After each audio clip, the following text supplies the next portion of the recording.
A paz do Senhor, meus irmãos, bem-vindos novamente ao canal Devocional EBD. E a palavra de hoje ela se encontra em Marcos capítulo 10, a partir do versículo 46. E diz assim: E foram para Jericó. Quando Jesus saía de Jericó, juntamente com os discípulos e numerosa multidão, Bartimeu, um cego mendigo, filho de Timeu, estava sentado à beira do caminho. E ouvindo que era Jesus o Nazareno, começou a gritar: Jesus, filho de Davi, tenha compaixão de mim. E muitos o repreendiam para que se calasse, mas ele gritava cada vez mais: Filho de Davi, tenha compaixão de mim. Jesus parou e disse: Chamem o cego. Chamaram então o cego, dizendo-lhe: Coragem, levante-se, porque ele está chamando você. Atirando a capa para o lado, o cego levantou-se de um salto e foi até onde estava Jesus, que lhe perguntou: O que você quer que eu lhe faça? O cego respondeu: Mestre, que eu possa ver de novo. Então Jesus lhe disse: Vá, a sua fé salvou você. E imediatamente passou a ver e foi seguindo Jesus estrada afora. Meus irmãos, o primeiro ponto desse vídeo vai ser sobre a cidade de Jericó. Jericó, não sei se os irmãos recordam, é a cidade onde Josué possuiu com o povo de Israel. A cidade onde eles rodearam, tocaram trombetas, gritaram e ali o Senhor os salvou. E derrubou, Ajudou eles e derrubou a muralha, no nome de Jesus. Então, essa é a mesma cidade que o cego se encontrava. A cidade de Jericó não era uma cidade grande, meus irmãos, comparada com Jerusalém, mas era uma cidade povoada. E esse cego, ele estava lá para mendigar. E essa cidade assim não era tão grande, tão reconhecida, seria considerada uma cidade do interior. Então esse cego mendigo, ele não conseguia ganhar muito dinheiro. E ali ele ficava triste com isso, é claro, ficar à beira do caminho, a sua vida, sendo seu pai ainda vivo.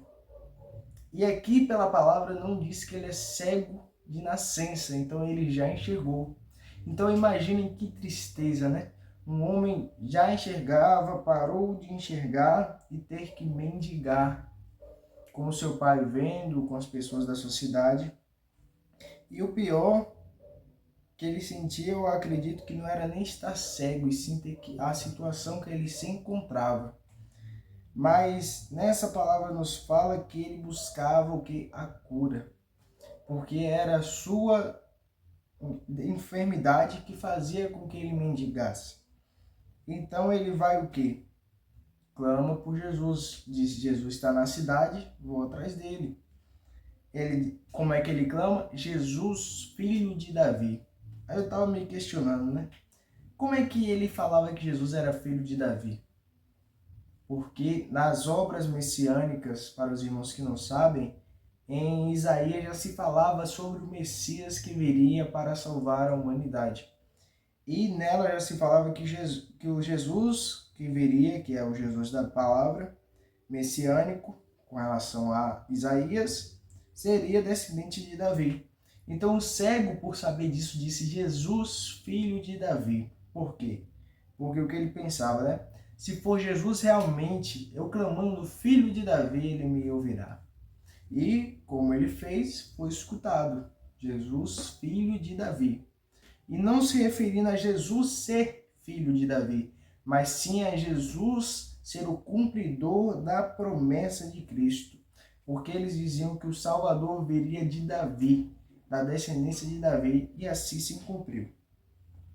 Próxima palavra. As pessoas o que fizeram com ele? Não, cala-te. Cala-te a tua boca. Pare de chamar Jesus, pare de chamar a atenção. Muitas das vezes, irmãos, nós buscamos a Deus, mas não para chamar a atenção para nós. Esse cego aqui, ele não estava querendo chamar a atenção, não estava querendo ser o melhor naquela situação. Ele apenas estava querendo a sua cura. E os outros não poderiam enxergar a mesma situação dele. Porque mesmo cego, ele tinha o sentimento espiritual de ser Jesus e que a sua cura estava a um passo de distância.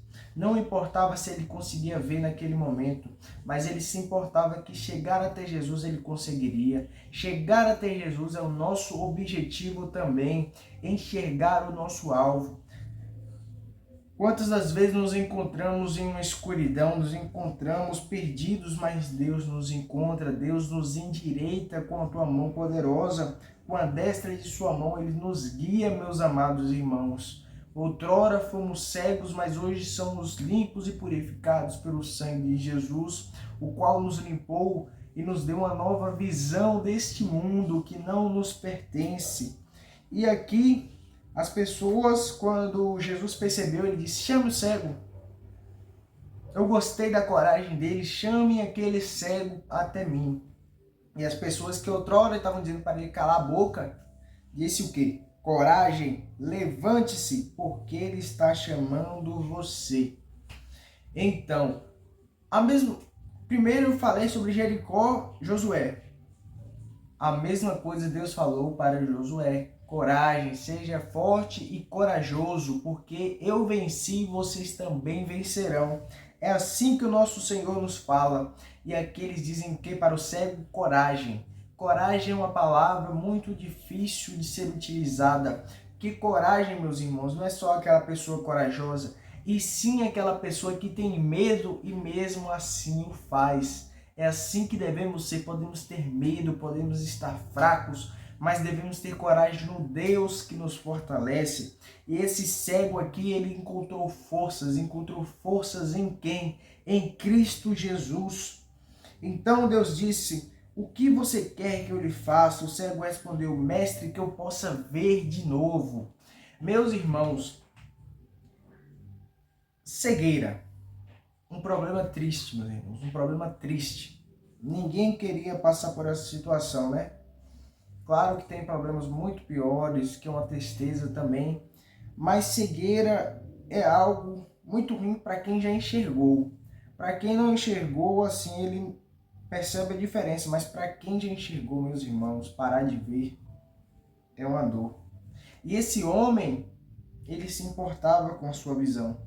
Então, é um exemplo. Muitas vezes nos encontramos em uma situação que nos para, pensamos, tô quebrado, tô sem dinheiro, é um problema.